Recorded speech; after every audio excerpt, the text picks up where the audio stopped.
Closing all the apps on your Android is easy, but with modern phones, it's often unnecessary. On a button layout like mine, you'll simply tap the app switcher, and from there, use the Close All button. If you're using the gesture-based navigation, you'll swipe up from the bottom and then stop about halfway up to bring up the app switcher.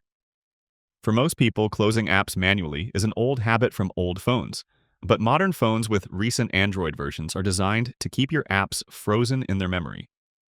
When you manually close an app and later reopen it, it actually uses more power and battery compared to waking up an app that's been frozen in the background. The rule of thumb is that you should only close an app if it's glitching or not working properly. Otherwise, just let your phone handle it. Closing apps every 10 minutes will drain more battery than simply letting them be open in the background.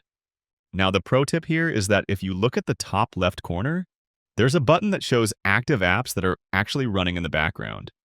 These are apps that are actually doing something and consuming resources in the background, and if you'd like, you can stop them without having to close out every single app on your phone.